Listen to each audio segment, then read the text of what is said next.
Hello, brothers and sisters. I hope you're having a wonderful and blessed day today. My name is Joelle if you're new, and in today's video, I'm going to tell you how the Orthodox Church ruined my life. So how did the Orthodox Church ruin my life? Well, I'll tell you that it completely and utterly destroyed any hope I have of going to another church. For the past while, I have been church hopping, going to every Christian church in my city. Didn't matter the denomination, even out of my city. Didn't matter the denomination, didn't matter if it was a Sunday keeping church or a Sabbath keeping church. It really didn't matter. If it was a Christian church, I went. And I did this for a while with the sole purpose of finding truth. With the sole purpose of finding truth. I wanted to see in a church the reflection of everything that I've read in the Bible. I wanted biblical accuracy. And it seemed that every church I went to was missing something somewhere. Some churches, in my opinion, were more biblically sound than others. Some of them had me going more than once. And as someone who is a lover of truth, this made me extremely frustrated. From the time that I was 16 years old, I have been relentlessly searching for the truth. And I praise God and I thank Him so much that He leads me and guides me. Going to all these churches is like wedding dress shopping. And ladies, you know what I mean. If you're married, you know what I mean. You go and you try on that first dress. And if you don't just take that dress, you know what's going to happen. You're going to try on so many looking for the right one. And then you'll eventually find the one. But it takes a long time, and it's the same thing. It's the same kind of concept. If you go to a church, you stick with that one. But if for some reason it doesn't fit right, it doesn't fit well, it doesn't look the way you would expect it to look, and you're going to want to try on some more. And this was my experience with the church.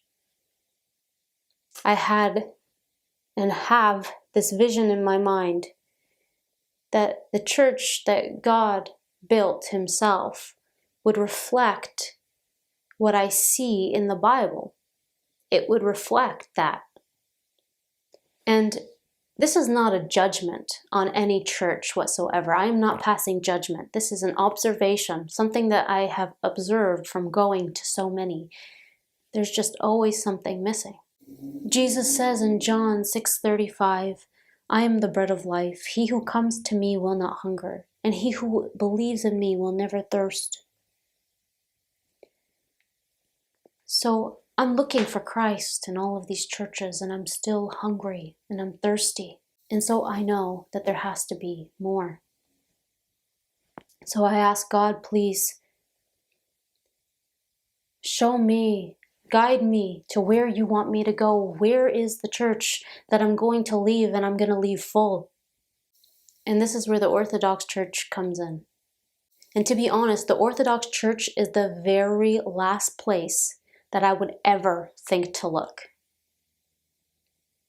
I don't even know how I stumbled upon it. I don't remember ever even hearing about it. And so I started doing a lot of research. I discovered so much biblical accuracy. I discovered the richness of history. I discovered something so beautiful. And I said, hang on, let me see if there's any Orthodox churches in my city. I am not a stranger to just going to different churches. I'll just go to a church and maybe I'll enjoy it. Maybe I'll find what I've been missing. So I discovered there were 3 Orthodox churches in my city, and only one of them had services in mostly English. So clearly that's the one that I'm going to choose since I speak English. So I contacted the priest of this church and I asked him way too many questions. And happily and lovingly, he replied and answered. And was he ever thorough? I mean, he went in to explain everything. And where I had so much confusion, he gave me clarity. I would spend my time previously writing to other churches, writing to other pastors, asking them these same kind of questions. And they would write back with very short answers, leaving me with more confusion and no clarity. And again, this is not a judgment, just my observation, just my experience of what I've gone through. I want answers. I am a truth lover and I need to get to the bottom of everything. I want to know everything that, I have questions about. And I think that's normal. Everybody wants their questions answered. But I'm a little obsessive about it. And so he really took his time to answer my questions. And I mean, he spent a week just going back and forth, answering all my questions, even though it was the Holy Week, a very busy week for him, and he still found the time to get back to me and write me very lengthy and long answers that satisfied my thirst for truth, for wanting an answer, and bring me so much clarity and on top of that, biblical accuracy.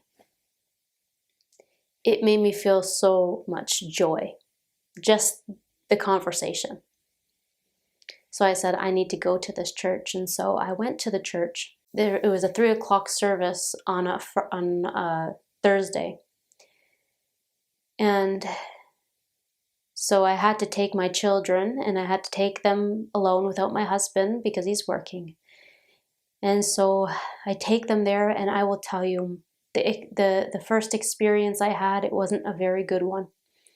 I didn't know where to park. The church itself is located on a cemetery, and so I didn't know where to park. So I ended up parking down the street, and I'm trying to walk with a car seat and my son, and we're trying to walk up, and there's no way to cross, and I have no way to get to the church, so we have to walk all the way back down the hill and into the car, and finally I find the parking. And then we go inside the church, and my daughter, she just would not stop crying, and my son, even though he had just ate, was telling me how hungry he was, and I couldn't enjoy anything. And I couldn't stay for the whole time, but in a moment of silence, where my son and my daughter were just quiet for a moment, I heard the priest and the smell of incense and this deep, deep reverence for Jesus Christ washed over me, and I savored that for as long as I could. It felt so good. It was so short, but it felt so good that I savored it for as long as I could, and then my kids started again. And I said, I need to get out of here because my kids, I felt like they were not just disturbing me. I'm used to it, they're kids, but there's other people around me trying to listen, and my one daughter, she's crying, she's so tired, my other son's whining, and so I'm just like, okay, I'm leaving. So it wasn't the best first impression, So I left, and Father Andrew, which is the priest of the church, emailed me and said, you really tried. You did a good job. You really tried, and God is very pleased with you for trying. And I thought, I need to give this a second chance, but I'm going to do it alone. So I decided that I'd go to the Holy Saturday service, which is the Pesca service. And it's a night service. So it went from 10 to 2 in the morning, which is very late. And I told myself that I was only going to go for an hour or two and then come home because it was so late and I have kids.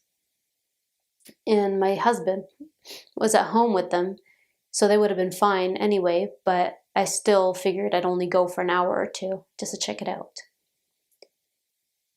So as soon as I get there and I walk through the door and I get hit with this beautiful, sweet smell of incense, and it just stopped me in my tracks. And I was like, wow, this place smells holy.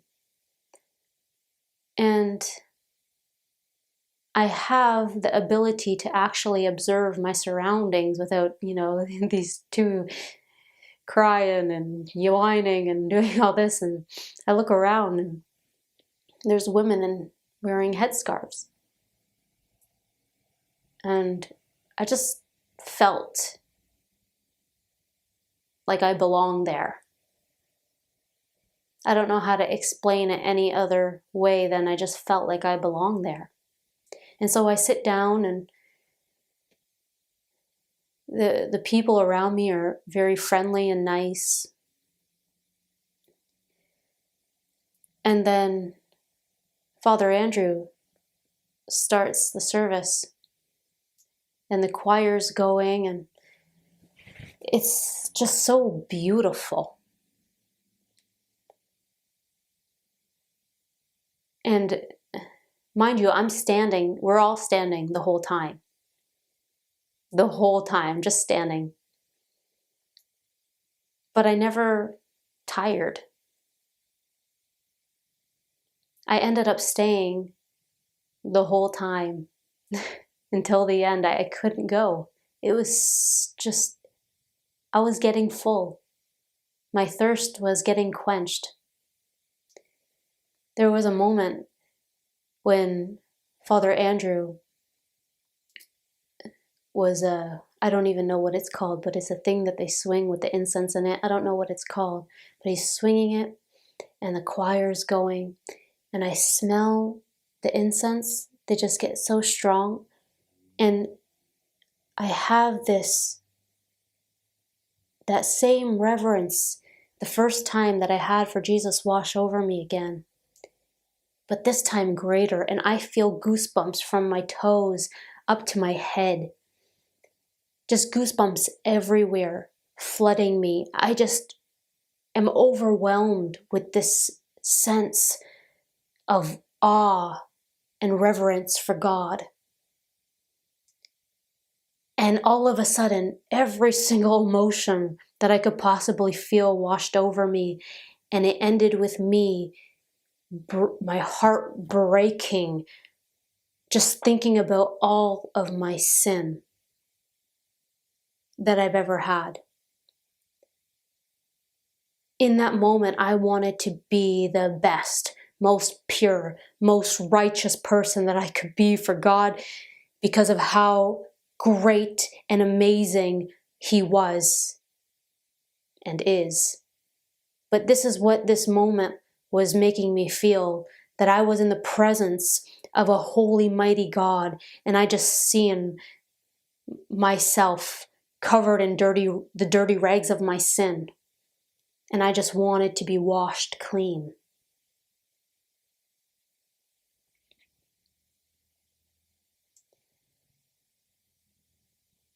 I experienced every emotion during that service. I had tears in my eyes at some points, just filled with the deep love of God. The music in there, you just think, this is what heaven must sound like, must smell like, must be like. And it completely and utterly destroyed any hope I have of going to any other church. I did not want to leave. I see more biblical accuracy in 4 hours than I have in 4 months of church hopping. except it's been longer than that. For the past month, I have been relentlessly researching the Orthodox faith, going through and just immersing myself in the teachings and the practices. And I have become hyper aware that if Jesus Christ was going to build any church, I would think that a church like this is what he would build. I am becoming so convinced that this is the church that Jesus Christ and the apostles built. I know that this might hurt some people or might make some people feel some type of way. I just want you to know that this is my experience. My intention is not to diminish any other church. I think the intentions in every church is pure and true, and I still consider them Christian. They still love God, love Jesus. They still love the Father and the Holy Spirit. My intention is not to diminish, just to share my experience. But what do I know? I am just like everybody else, doing the very best they can with the information that they have. All I desire is truth and to be as close to God as possible. So, this is just one girl's experience. Anyway, I want to thank you so much for watching this video. I pray that you have a wonderful and blessed day, and I will see you again next time. Bye for now.